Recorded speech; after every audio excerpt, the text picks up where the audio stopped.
لَعَلَّكُمْ تُسْلِمُونَ, so that you surrender and submit to him. فَإِن تَوَلَّوْا, but O Messenger, peace be upon him, if they still turn away, فَإِنَّمَا عَلَيْكَ الْبَلَاغُ الْمُبِينُ, upon you is the responsibility or the job assigned to you is for clear conveying the message in clear terms. يعرفون نعمة الله, they recognize the favors of Allah. ثم ينكرونه, then they deny them. وأكثرهم الكافرون, and most of them are who reject the message, deliberate reject the message. Again, coming to verse number 80 of chapter An-Nahl.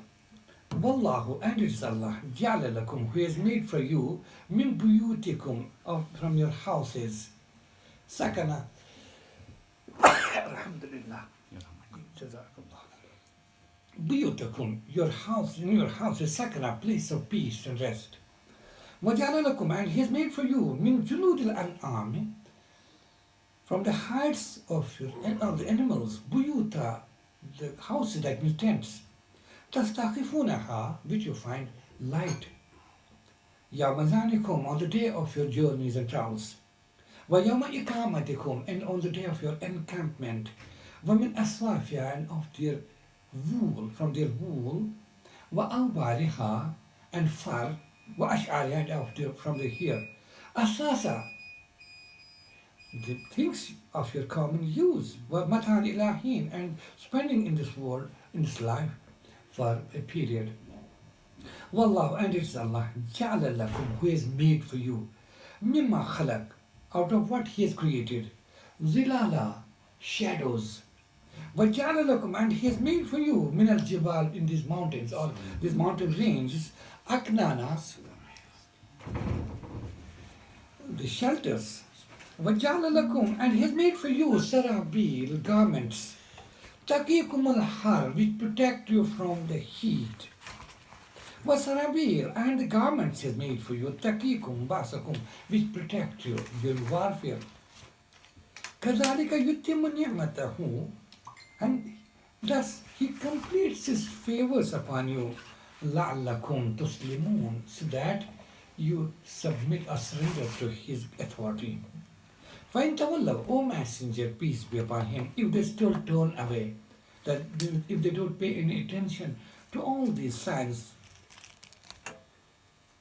فَإِنَّمَا عَلَيْكَ الْبَلَاغُ, don't you worry, O Messenger, peace be upon you is the responsibility of clear notification. يَعْرِفُونَ نِعْمَةَ اللَّهِ, they recognize the favors of Allah. ثُمَّ يُنْكِرُونَهَا, then they deliberately deny them. وَأَكْثَرُهُمُ الْكَافِرُونَ, and most of them are those who deliberately reject the truth. وَيَوْمَ نَبْعَثُ مِنْ كُلِّ أُمَّةٍ شَهِيدًا, think about the day when we shall raise from all the nations a witness. ثُمَّ لَا يُؤْذَنُ لِلَّذِينَ كَفَرُوا, and then there will be provided no chance, no opportunity for disbelievers to apologize or to present their excuses. وَلَا هُمْ يُسْتَعْتَبُونَ, nor shall be provided any chance to appease. Sadaqallahul Azim. These are the few verses we are trying to understand today. Meaningful. As I have been telling time and again, the basic purpose of Quran is activation of human intellect. Because that's why Quran, though we know, we have to remember about Quran one more thing, that Quran is not a book for scientists or scholars, philosophers, or people of high intellectual. No, Quran belongs to everyone. Quran is everybody's book. It's an instruction, the way of life, for one and all. That's why Quran uses the way or the method or the words which can be understood by all the sections of the people, whether a person, a peasant working in the fields or a laborer working on the roadsides, or from that level to the highest intellectuals, scholars, philosophers, historians, scientists working in high chambers, defining the destinies of nations and destinies of the world. It's meant for one and all. That's why Quran, the way Quran, it's surprising. I have been really pleasantly shocked when I started study of Quran at a crucial juncture of my life. That I feel like a common thinking about different sections of our different intellectual levels. I feel when Quran talks about something, a common man feels that this Quran is for me because it talks my language. So maybe due to his limited vision, he feels this Quran is for me. And how these people living in AC chambers, in skyscrapers, and all having all the gadgets and all the facilities, what is for them? It's Quran is for me. He feels, and really it is. And often, simultaneously, I feel a scientist, a philosopher, a scholar, while studying Quran, he has the same feelings at times. That he feels this Quran titillates my intellectual powers. It's my book because it talks my science. It talks my philosophy. It talks talks at the highest intellectual level. Is there anything for the common man? So this is the miracle of Quran. That everybody feels that this is my book, and the fact too is that this is everybody's book. That's what Quran says just at the beginning when Quran was revealed. We know in Al-Baqarah when it's talked how Quran was revealed when it just revelation starts. We know Quran says Shahru Ramadan alladhi unzila fihi al-Quran. Ramadan is the month where Quran was revealed. That means its revelation started. It was month of Ramadan. What for? Hudan lil nas. This is guidance for all the people. That means from the lowest so-called intellectual level to the highest level. It is for everybody. So think about when Quran talks about rain, as we're studying in this chapter itself, and at places, many hundreds of places, how you see the winds blowing, then carrying water vapor laden clouds, dark clouds, how they condense at high levels, and then precipitation, drops of water start falling down, it brings dead land back to life, and the production starts, humans feel joyous, then there's greenery all the way, even animals and plants. The Quran says it's وَبَثَ فِيهَا مِن كُلِّ دَابَةٍ, and with the help of this land, he spreads the living creatures both above and within the lands, and he brings back to life. So common man feels, yes, it is mine, because a peasant or a cultivator feels that this is me because I face it. I know the value of rain. I know value. If it doesn't rain, there's no rainfall for a fortnight or so, or 2-3 weeks. I can feel the burden, how much hard it is for me. So it is for me. And imagine, as I was telling you, when a scholarly person, thinking of high intellectual powers, studies the same verses, he feels that how Quran talks 1400 years back. What's the rain? When the prevailing ideas at the time, what was about rain? That there's a big ocean or river at the top, somewhere in the heavens. And about heavens, it was a belief that there is something, a canopy around the earth, maybe made of gold, silver, or some metal, or some alloy. And then there's a big ocean or river above, and God, by His will, sometimes punctures it. And these water drops fall down, and we get relief from a dry spell, or we need it. And then He stops it. That was the prevalent beliefs. How an intellectual person, right thinking person feels how Quran talks about. When the Quran talks about the rain, which was unknown phenomenon just a century up to last century, end of last century. When Quran talked 1400 years back, وَأَنزَلْنَا مِنَ السَّمَاءِ مَاءً طَهُورًا. Imagine, we sent down from heavens the purest form of water. Who knew rain is the purest form of water? We didn't know it. Even I recall my early childhood, we didn't know. Nobody told us. We were not taught such things because we lagged behind in these scientific understandings.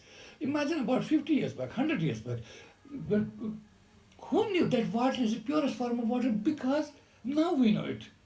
Really it is. Really it is, because rain is a product of distillation. Distillation, and this whole world, Earth, is the largest distillation plant. If a question is asked, which is the largest distillation plant We can easily say Earth is the largest distillation plant. Distilled water is the purest form of water. When we have to get the best pure water without any contamination or pollution, whether suspended or dissolved impurities, what do we have to do? We boil water, whether it contains anything, and then it gets converted to vapors. Vapors are purest ones, and what are the impurities that are left behind? These vapors are carried through big pipes to some ice core or below zero temperature containers, where these vapors condense to form drops of water, leaving behind every dirt, filth, impurities, whether suspended or dissolved, and we get the pure form. And that is what is rain. These oceans are big flasks, major mammoth flasks, and the stove which boils it is around 150 million kilometers away. That sun, the thermonuclear furnace. So that is just, I don't want to talk about that because we have been studying that many times. But once I see new faces in my class, so I just give hints that what Quran means and what's the word which we have forgotten. We have made Quran just a book of recitation, just a book of khatmat. That's the greatest injustice we have been doing to Quran. As I've been telling you about great Iqbal, he used to say, generally it is believed among the Muslim Ummah that the greatest victim in human history has been Hussein, because he was brutally murdered in the battle of Karbala. But I think, yeah, it is the fact, nobody can deny it. But the greatest victim in human history has been Quran, which has not been given proper thought by the Muslim Ummah in general, barring just few. And it was made a book of clergy. But though Islam doesn't believe in institution of clergy, Quran doesn't believe in institution of clergy, as was in other religions, complete religion, Hinduism or Christianity. Islam does. Islam, the basic contribution of Islam, what is that? Among the great contributions made by Quran and Islam is that though we know knowledge existed even before the revelation of Quran, there was, because God had bestowed knowledge to the first man himself, that's Adam. And from that time it flowed through the human history. We know, as rightly mentioned by a great contemporary scholar who was assassinated by some unknown forces some few years back, great Iranian scholar Dr. Ali Shariati. He mentions in one of his books, The Man of Islam, that we know knowledge was there before even advent of Prophet, peace be upon him, and before Christ. We know Aristotle and his contemporaries, Plato, Aristotle, and others. He writes in his book, The Man in Islam, that there are many scientists, scholars in present-day world, or philosophers, for whom it is hard even to understand the philosophy of Aristotle and Plato. So such was their philosophy. But why is it? There was no human progress the way it has been progressing for the last few hundred years, few centuries. What is it? The basic reason he defines, and rightly so, that because that time there was knowledge, but it was confined to a class of people. And basic contribution of Islam is what? That this knowledge should percolate down to the grassroots level. That's why we call the era of Islam the era of enlightenment. When Islam emphasized the enough knowledge by saying that the first thing, Allama Adam al-Asma, after his creation, the first thing bestowed on Adam was nothing but knowledge. And it was through knowledge he was given superiority to all the rest of the creation. And he was declared the cream of creation. It is through knowledge. And it is that, on the basis of that, Quran says, a person who has knowledge, it is obligation upon him that not to confine knowledge to himself. He has to percolate down. That's why Quran says time and again, even starting from Al-Baqarah, الَّذِينَ يَكْتُمُونَ مَا أَنزَلْنَا مِنَ الْبَيِّنَاتِ وَالْهُدَى مِنْ بَعْدِ بَيَّنَّاهُ لِلنَّاسِ فِي الْكِتَابِ أُولَٰئِكَ يَلْعَنُهُمُ اللَّهُ وَيَلْعَنُهُمُ اللَّاعِنُونَ Verily those people who conceal or hide the knowledge which has been given to them by Allah, one way or the other, through sources, especially from the book. Those who conceal, don't convey the message to others. أُولَٰئِكَ يَلْعَنُهُمُ اللَّهُ Upon them will be curse of Allah. And those angels of curse who are meant for that, they curse those. Except those who tabu, who repent, who turn back. And start explaining what they have been hiding. Towards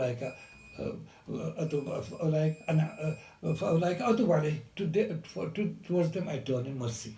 Because and the accept of repentance. That means Knowledge, Quran says at some other place, in Al-Baqarah says, إِنَّ الَّذِينَ يَكْتُمُونَ مَا أَنزَلَ اللَّهُ فِي الْكِتَابِ أُولَٰئِكَ مَا يَأْكُلُونَ فِي بُطُونِهِمْ إِلَّا النَّارَ وَلَا يُكَلِّمُهُمُ اللَّهُ يَوْمَ الْقِيَامَةِ وَلَا يُزَكِّيهِمْ وَلَهُمْ عَذَابٌ عَظِيمٌ.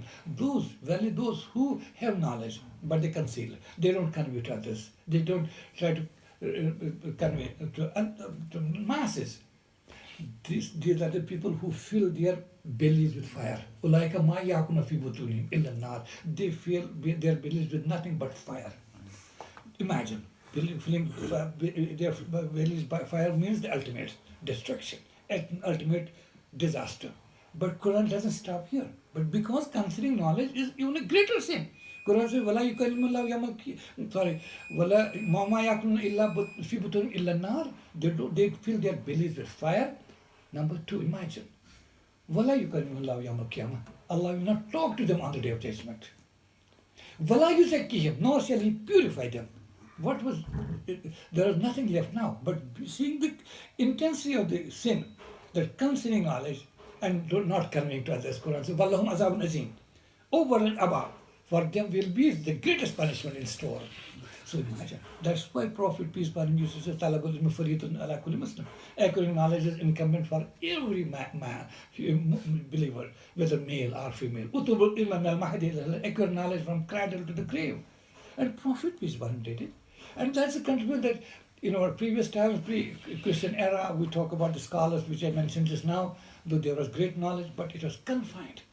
Islam's contribution, it brought that knowledge should percolate out. So it is incumbent upon one and all. And this our Quranic program is just a manifestation.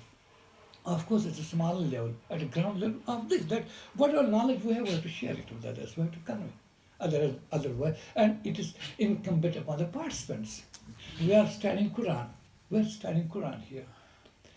God, this for the ajr and sawab we are studying. For the reward, we expect, inshallah, good reward from Allah in this world and the life after.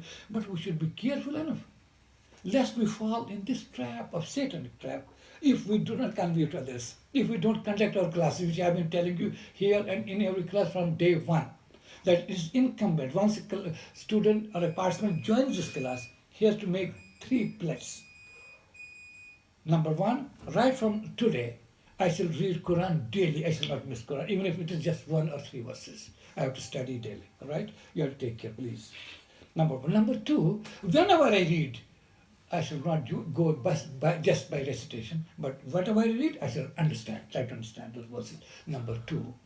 And number 3, last but not the least, when you study Quran, I shall organize a class where comprising of my own family members, or my close acquaintance or friends, or neighbors or anyone, that in my lifetime I shall convey Quran the way I have an understanding in these classes here or elsewhere. I shall try to create a class or a group of my own to convey this knowledge to others. This should be pledged. If we would do just to this, that means we are part of this Quranic program. Otherwise, we are unjust to our own selves. Because next we will fall in this, that after even studying, thinking that we are getting a reward for this, expecting a reward, Quran says that you will be cursed be upon those people who don't convey to others. And this should be in an organized manner, not just haphazard. I see somewhere in our wedding programs or somewhere somebody's death ceremonies, and we talk about religion and Islam on a shop or a barber shop or cutting work here. That's a casual approach. It should be a systematic, well-organized effort. That's what it is. So imagine coming down. Let's come back to it. Quran says these things, as I told you, Quran is meant for everybody. So this Quran, imagine, Quran says it's acceptable to common man, just you and me. Common man who stays in his house. We say, don't we know the famous proverb? We say east or west, home is the best. Because homely comforts you can't find anywhere. And it's a common man's, this was the first part of this message conveys to common. He feels if there's any chaos, confusion, some disturbances, some problems, some anything, once you enter your home, even if it is a thatched house or a mud house, not having any comforts, you feel secure. Now I'm secure because I am back to my house. It's for common man. Come to the highest level. You travel here and there. You move in 5-star and 7-star hotels. The best caption you'll find in any hotel, the best caption. If you stay in our hotel, you will feel comfort, homely comforts. For homely comfort, stay with us. Imagine, it's telling me who has a mud house, who doesn't have any facility. It tells me that if you stay with me, it will be like you'll feel at home. So because home is the best. So Quran says, Wallahu, and it is Allah. Jalalukum, who has made for you, min buyutikum, in your house, out of houses, sakana, a place of peace and tranquility, place of safety, place of protection. And what it is, it also implies that a Quran doesn't believe in wandering. Quran is not for escapism. Quran is against that. There is no, as Quran, Prophet peace be upon him said, and which is referred in Quran also, La ruhbaniyata fil Islam. There is no escapism in Islam. Islam doesn't say that you leave, abandon your everything and go to the mountains, stay in caves, and forget about all whole world. Prophet never did it. No, Prophet. In fact, it is a reverse process. We forget that. Before the revelation of Quran and before the appointment of Muhammad, peace be upon him, Prophet, he stayed in a cave for a few years. He used to come and visit cave, Hira. You know, the day he was appointed Prophet, did he ever enter the cave? That means revelation of Quran or appointment as a Prophet, peace be upon him, or the conveying the message means leaving the caves, not entering. In his lifetime, he didn't enter cave ever, barring just once, and that was due to some strategy. When he had to flee from Makkah to Medina, so he had to stay somewhere to protect himself from the evil designs of his enemies. He stayed for 3 days in God's tower. Otherwise, he never stayed. That means revelation of Quran, the real message of Islam is to come out of the caves rather than entering the caves. To be in this world, Prophet was, he used to buy, he used to sell, he got married, he had wives, he had children. He used to spend, he used to go for warfare. He used to have his family life, rightly said by one of the greatest Orientalists of present times, I mean, Karen Armstrong, whom I am referring. I had the honor of watching, listening to him, her, and watching him, and studying her books right from day one. In one of her books, Our Life of the Prophet, Karen Armstrong mentions that we see in Gospels the picture of Jesus, though she was previously nun. She was a nun from UK. He said, we see Jesus always in a gloomy mood. Well, as in the life of the Prophet, we see gloom also. We see enjoyment also, sharing with his wives and children, and making jokes, of course meaningful jokes, and smiling also, and shedding tears after the court of God. So this is the greatest of the Prophet, peace be upon him, multi-dimensional personality. And see, okay, Quran says here, well, coming back to our lesson, Wallahu ja'alakum min buyutikum sakana, and it's Allah who has made in your houses place of rest and peace and protection and tranquility. وَجَعَلَ لَكُم مِنَ الْجُلُودِ an'am. An'am means cattle. That's why I have been telling you, you will excuse me for this, for repeated reminders. This was the best occasion, best place for us to learn Arabic. Daily we would learn 2, 5, 6 words of Arabic, and by now we would have been masters of at least Quranic Arabic, if not the spoken Arabic. If we would have, we would bring small notebooks or diaries with you, which I have been, my whole, my throat is now dry, has now started drying. But I think just if we are quite serious students of Quran, we would have, without putting any effort, daily we would learn 2, 5, 10 words of Arabic without putting any effort. And by now imagine how much, and same words are repeated. What is language? Repetition of words and sentences. See, julud is a plural of jild. Jild in Urdu we also use. Jild means skin or hide. An'am is a chapter, An'am, we have been reading it many times till now. An'am means cattle or animals. Buyut is a pillar of bayit. Bayit means home. Imagine, without putting in, if we would have put it in black and white in our notebooks, how easy would it have been. Here, Quran says, وَجَعَلَ لَكُمْ, and he has made for you min julud an'am, from the hides of the animals, buyuta, houses. Houses means here tents. تستخفونها, which you find so light to carry on your shoulders. يومزانكم, on the day of your travels or journeys, you carry them easily.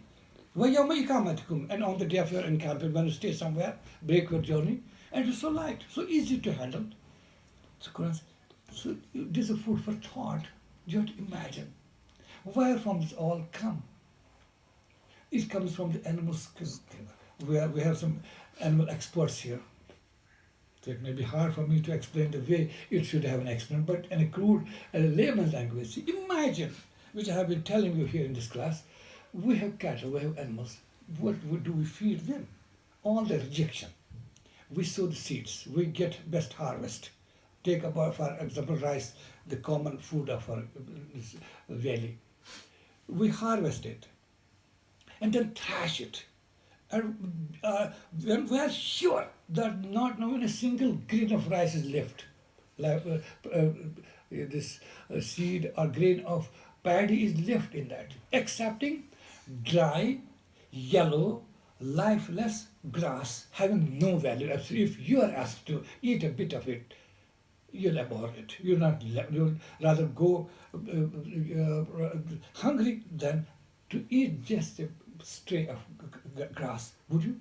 It is lifeless, having nothing in it. No value. It is what you feed your animals. It's this. And then you go, nothing, having nothing, no value. No, apparently no food value. Absolutely no food value, as far as human food is concerned. Then come to the other products which you feed them. You get mustard harvesting. And then start through putting it in the mills and get every drop of oil, possible drop. When you are sure there's not a single drop is left, what's left? Waste, oil cakes. So bad smelling, bad odor that even if I smell, I may vomit everything which I have eaten. Have apparently no food value. It is this you feed your animals with. So what it gives in return? Tell me. If still we don't believe that Quran says at the end of it, that they understand. Yarifuna ni'matallah. They understand, they recognize the favors of God. Summa yunkiruna. They deny. Most of them are kafirun also means rejectors of truth. Kafirun also means they are ungrateful. Imagine we feed these things and what we get in return. Is it worldly possible? If you don't have milk at your place and you take a loaf of grass and go to somebody, please give me some machine when I can input is dry grass and I can get just few drops of milk, you will be declared lunatic. He's lost his mental capacity. I said, no, I'm not. I'm telling the truth. It is happening in this world. I've been observing it. I've been watching it. Common man sees it because Quran is word for everybody. So is a scholar and animal expert. He also expert in anatomy and physiology of animals. He can appreciate it. A common man can better understand it. That's what we feed an animal. And what does it give in return? It gives you the best protein food. That's mutton or beef. Not only that, it gives you milk, the best balanced diet, having all ingredients like we say vitamins, proteins, minerals, fats in due proportion, which is for development of human, right from the birth till death. It's the best. Can you imagine? Where from does it get? Whatever we eat, that's input, and this is the output. Not imagine from an animal, nothing is wasted. Everything is for your benefit. Even to this extent that animal excreta, what's it? Where from does it come? It's the best what we call fertilizer. No match for synthetic fertilizers, biofertilizer, and you can generate a lot of heat and energy out of it in the form of biogas. You can cook your food, warm your houses, and everything. Human excreta. Think about what Quran talks about. Its hide or its skins. Where you have wool. Where from that wool come, or fur come, or hairs? They come from the food because we give food and it produces that. So is it possible, humanly possible, that from a loaf of grass or from a rejected oil cake, you get in return wool, whether you call it a merino wool, it's a product of this, whether it is pashmina wool, one of the costliest wool, or to this extent it may go to shahtush wool, the costliest and the most comfortable wool in the world as far as the price is concerned, which whose price range from at least 40,000 per meter. Is a buying price, it's a CP, not the selling SP. So how is it? What is the source? That loaf of grass, that dry, lifeless grass or rejection, what you reject. So Quran says think, but we don't think, we don't bother. We have time for everything but for Quran. What will?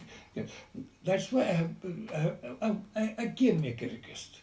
There is a well-established phenomenon which everybody knows, and I have practiced it. That they say that teaching is the best way of learning.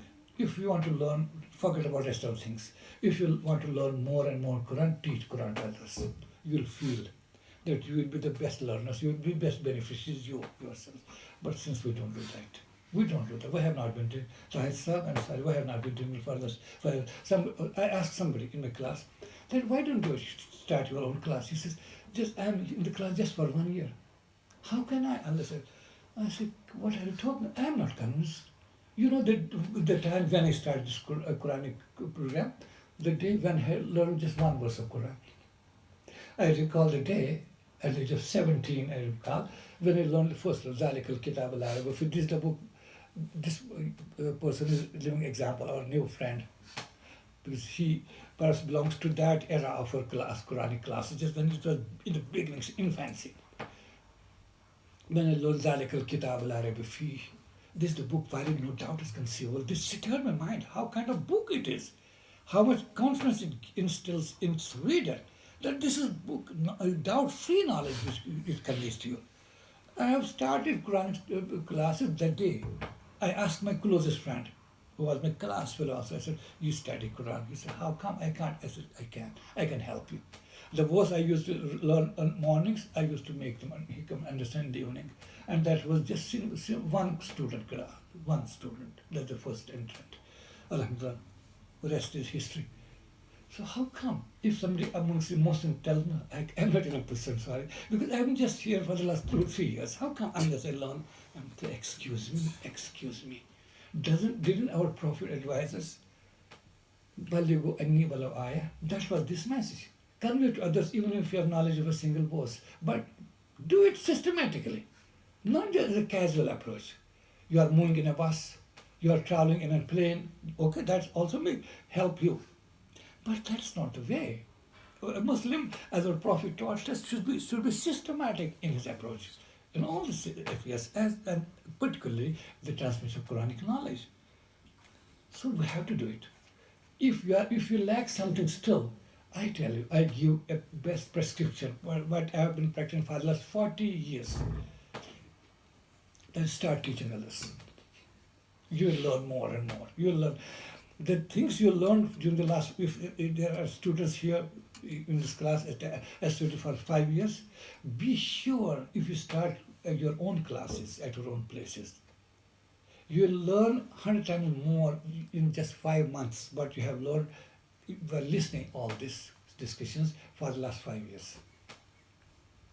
Try, please, if you are serious enough, try this prescription. Then tell me results after 5 months. But if we are not ready for that, I say, Assalamu alaikum. But don't think that I shall abandon this program, even if there is not even a single listener. I have taken upon myself, with the will of God, by His grace, that I will continue. Even if there is not even a single student is left in the class. And I have done it in certain class. When we started some class, and at times when I visited that place, there was nobody around. Though I used to weep, I used to shed tears, feel shocked. But I would sit, open the Quran and read the verses which were meant for that day, for 10 minutes, 20 minutes, and say, Allah be witness to it. I conducted my class. Though I was the reciter and I myself was a listener, and you are a witness to it. Assalamu alaikum wa rahmatullahi wa barakatuh. But please, let's be just to our own selves and just let's be just to our Quran. I have been requesting you, the person standing just opposite me. Why don't you? You started that abundant saying that nobody came around. How is it? It's not possible. No argument. I'm sure you can put any argument because I'm not. You're. If I put the same argument to you, you'll not be yourself convinced. If you are not convinced yourself, I'm not myself convinced. How come I'll convince Allah the Almighty on the Day of Judgment? Then I'm not convinced by my own arguments. So imagine the greatness of these verses. That from the skins, I told you the meat, mutton we get out of what? Grass, dry grass, lifeless grass, and oil cakes, and all that. That what we call the straw, which we remove from the husks of rice, paddy, and wheat, and maize. Of no use, we put those. What we call them? Casheries. I don't know what's the exact word for that in English. Barren combs without removing all the grains from it, and then give it. Imagine, have no value, no. In fact, no food value. Easy say without having no food value, and what we get in exchange, everything you need, everything. A cow is enough to feed you from all the fronts. I hope my respected friend shall subscribe to my view. That is enough to feed your family, your own self, provide you food, provide you milk, all the ingredients you need for proper and balanced development of your physical being, then provide you source of income. You have a couple of sheep or goat, you can easily remove this long hair, and that will not only provide you the woolen clothing, but also a good, respectable, honorable source of income also. Imagine a single or couple of animals have everything for you. And who does it? Is there any human machine based on any sophisticated computers where you put some grass, dry grass, and expect a drop of milk from other side? And then imagine, Quran talks, that we talked previously in this chapter itself. Here it's another dimension that you get from their hides, from their skins. You get tents. And then aswaf means wool. Imagine wool. All kinds of wool. Coarse wool, fine wool, best wool, comfortable wool, the warm wool. Wa'awariha, and fur you get. Wa'ash'ariya, and here. Asasa, we use asasa Urdu, and also Urdu language in common use, asas. ये मेरी जिंदगी का asasa है. This is the product of my own, what I do and what I own and what we spend. Matanila, spending of life for a time in this world. So imagine, can this verse be explained? Not speak in months altogether. Based on limited knowledge, I am perhaps in a position to explain this particular verse for months altogether. Due to my limit, the knowledge which I don't have, I can't make any claim on that. Then Wallahu ja'ala lakum, and Allah has made you mimma khalaq, of what He has created. Zilala, shadows. Imagine inviting your attention towards shadows, because that means Quran makes us activate our mind, see how shadows are formed. And if you start thinking about shadow, otherwise it may look so ordinary. Quran talks about shadows. I walk and I see my shadow falling. I move around, I see shadow of a tree. What is it? As the infidels, the pagans of Arabia would mock at it. They would ridicule. What is kind of prophet he is? He's talking now about he talks about Al-Ankabut, spiders. Imagine what kind of prophet he is. He's talking Al-Namal, the ants. This prophet is talking about mosquitoes, as Quran talks. Inna Allah yastahi an yadriba masran ma ba'uda, about a mosquito, or even smaller things, and about shadows. Now he is asking us to see shadows. But how could then? It is only a common man observes the shadows are falling. it should activate my mind that how shadows are formed. There is an ocean of meaning behind this creation of shadows provided. We think about any verse, any word in Quran, nothing is out of place. How shadows are formed? Shadows are formed when Earth moves. If Earth would have been stationary and there's the sun and we have here Earth, a ball-like structure, if it is static, then there are no shadows. Sunlight falls on this side of the Earth and we see daylight, and on the back of it, particularly this time in North or South America, there will be dark all around Earth. But what makes this means, but the revolution of Earth on its own axis, which is at a speed of 1600 kilometers per hour, which makes the days and nights to alter. As Quran puts, in the alteration of days and nights, there are so many signs for men of understanding. For a cattle like us, like me, there's nothing in such verses. Quran says, Likami Yakilun, for men of understanding, who use their reasoning powers. And what is Zilala? Quran invites to a simple phenomenon that Allah has created for you, made for you, after what He has created. There's anything, mountains, plants, trees, humans, animals, inanimate objects, what are these? He has made shadows. The Quran makes us, activates our mind to study the shadow formation, how shadows are formed. This invites our attention towards the people who try to understand it and who started the systematic study. They are the masters of the world now. And we are still there where we were, or even pushed backwards. That we could now feel that shadow formation is connected with the revolution of Earth on its own axis.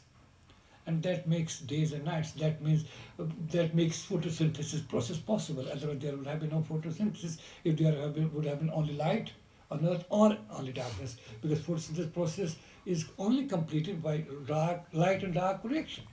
There has to be light reaction when water and carbon dioxide under the influence of the radiant energy absorbed by a green leaf, and then conversion of that radiant energy into chemical energy by a small, teeny thing chloroplast in a cell of a plant, green leaf, which makes water and carbon dioxide to mix together.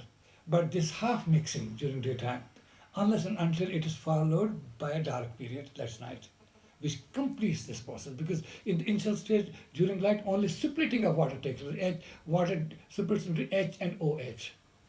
But what happens next? That is C6, 6 times CO2 plus 6 times H2, it gives C6H12O6, the glucose food. Okay, that's, here our attention is invited about the formation of shadows. How these shadows are formed. And should a person starts thinking about it, he can understand the greatness of Quran. Otherwise, there will be, as the pagans of Arabia would say, that this is nothing but asatir al-awwalin, the stories of ancient people. What's there in Quran? Nothing. We have been listening about Jesus and Moses and Abraham and their fire and this disaster and like that. What is it? There's nothing. So, imagine what is Quran. How much injustice we have been doing to this book. How unjust we have been, and still we are, towards our own selves. Wallahu Jalla, what I said in the beginning, this phenomenon is being observed by everyone, because Quran is meant for everybody. Common man, everybody feels the shadows, his attention is invited. Imagine, he feels, yes, it is me, it's addressed me. And a scholar of meteorological departments and all those sonam lotuses and all that, they feel that this book is for me, because it makes me to activate my mind to think how Earth revolves, how this, with the movement of Earth, how water currents, air currents move around, how monsoon clouds come and go, and like this, it's everything. And how the shadows are, how those shadows start and then start lengthening and then finally finish, as Quran explains somewhere else. That how I fold back these shadows at the end of the day. How I fold back. Shadows start appearing to you, they start lengthening till they reach the maximum length. Then I fold them back. I roll them back in the evening. It's Quran talks about. And those people who don't have understanding, they feel what this book is all about. Small or as exactly the way the pagans of like Abu Jahl and Abu Lahab was mock at Prophet, peace be upon him, listening to such revelations. What is he? What like kind of prophet he is, peace be upon him. Vajal, imagine the phenomenon of shadows. Vajal lakum min al-jibali aknana, and he has made for you in this mountain range shelters. We see, even it is now, in the olden days they were used for shelters, for permanent residences, the caves and big shelters. And some shelter we see now, it is now. Tora Bora have been listening for so many years, right from the Afghanistan war. How these mujahideen and all these guerrilla fighters, it was so hard, not only hard, almost impossible for allied forces to destroy their place of residences because they used to live in caves and such they protected your bombs, napalm bombs, and Stinger missiles could not destroy them. What kind of these caves? How, who created them? How comfortable they have been, and still they are. That was the activation of mind to see what is it all. Is all product of accident or a design by a designer? Vajala lakum sarabil, and he has made for you the garments. How he made?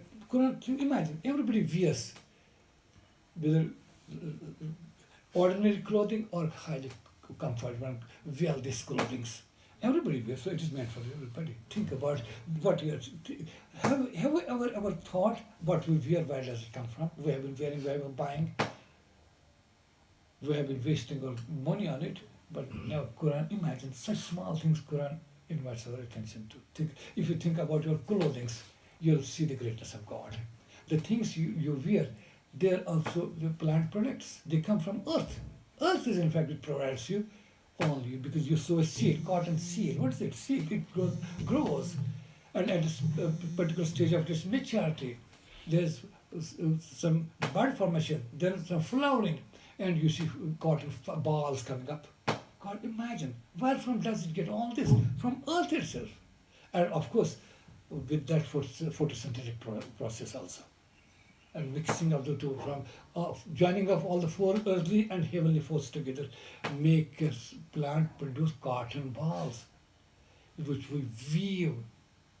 Because why say cotton? Because Quran says, "Wajallahu sarabil," and He has made garments for you, taqikum al-har, which protect you from heat. That's why it's about cotton, because that's cotton garments are best for summer, as summer dress. And about the winter dress, don't forget that Quran is meant for only Arabs because they used to live, they still live in hot climates. So it's only meant Quran talks about their dress. No, recall just in the beginning of this chapter itself, where Quran also talked about woolens. Those woolen clothes you get from animals. Just in fact, in the same verse, just previous verse, doesn't talk about min aswafiha, from its wool, from wool of the animals. That's woolens. Which keep you warm. Awbariha, far, ash'ariya, here. These all woolens to keep you warm. And Quran, in fact, in this chapter itself talked about that. When Quran, it's the verse number 5. Wal anama khalaqaha lakum fiha difun wa manafi'un nas. And you animals, you have many things for you. Even woolens, we have woolen clothing for you. How whether you wear woolens or cotton clothing, where from the Quran says, think about. Don't be like animals and cattle that you wear and you don't know what you are wearing. You use and you don't know where from these things have come. That's the purpose of the revelation of Quran. وَجَعَلَ لَكُمْ سَرَابِيلَ, and He has made garments for you. Such garments, taqikum al-har, which protect you from heat, at high temperatures. وَسَرَابِيلَ, and also garments. Taqikum basakum, which protect you in warfare. That means you use the, what we say in modern language, bulletproof chest guards, bulletproof helmets, and knee guards, and whatever we use in wars and in disturbed conditions. Where from does it come? This is all from earth. You get steel, you get iron, you get copper, and sometimes you make out of these, or sometimes you mix different metals to make some alloys which are better suited, and as far as their weight is concerned, you don't feel any burden, and you use these garments, basakum, which protect you from the warfare during your wars when you are attacked by your enemies. How, how it is? Is it by accident? Think about it. كَذَلِكَ يُتِمُّ النِّعْمَةُ عَلَيْكُمْ. Thus, Allah completes His favors upon you, providing you everything you need: food, shelter, as we say in modern materialistic language, roti, kapda, or makan. It's all from you. Get all this. You get roti, kapda, as well as makan, everything here.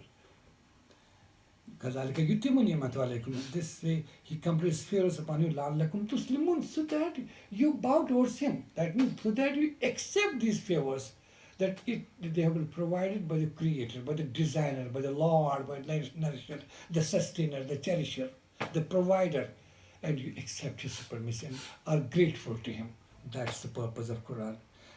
Prophet still, the Prophet advises, peace be upon him. فَإِنْ تَوَلَّوْا. Even if they turn away, still after watching everything, looking everything around, and their attention being invited to these hard facts of common use, if they turn away, oh messenger, please don't be grieved. Don't be grieved. Don't feel shocked.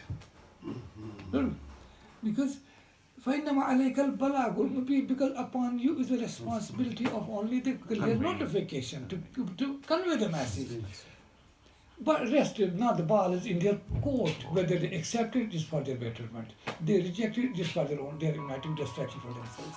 So you are not responsible for that on the court of God, on the day of judgment, either in this world or on the day of judgment. You will not be held responsible that how many people accepted your message. No, of course you will be asked, as every messenger, or any da'i, or any person who has knowledge bestowed by Allah, one way or the other, he will be held responsible. Did he convey the message?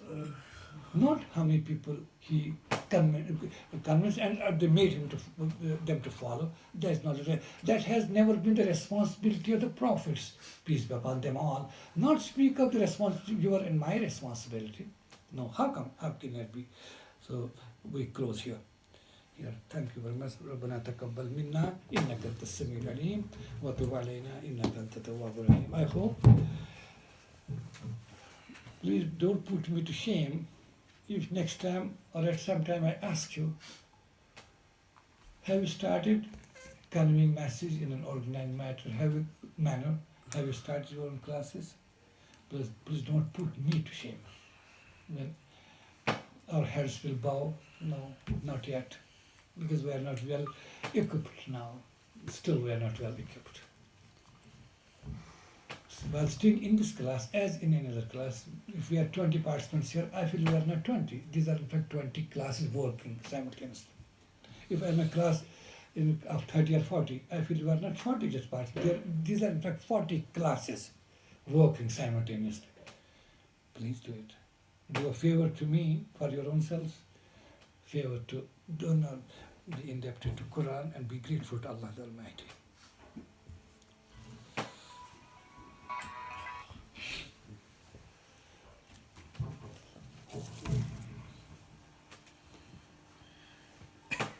أعوذ بالله من الشيطان الرجيم بسم الله الرحمن الرحيم والعصر إن الإنسان لفي خسر إلا الذين آمنوا وعملوا الصالحات وتواصوا بالحق وتواصوا بالصبر اللهم صل على محمد وعلى آل محمد كما صليت على إبراهيم وعلى آل إبراهيم إنك حميد مجيد اللهم بارك على محمد وعلى آل محمد كما باركت على إبراهيم وعلى آل إبراهيم إنك حميد مجيد. The verses we study here in this class are to be thoroughly read at your own place. We have to do some homework also. And this is for the information of the new entrants, new participants of the class. That these verses are not just we are in class today and next Sunday we'll come again to listen what's more. No. We get enough time, we get 7 full days to go into the depth of these verses. Many things can be explained here, many things are left unexplained due to paucity of time.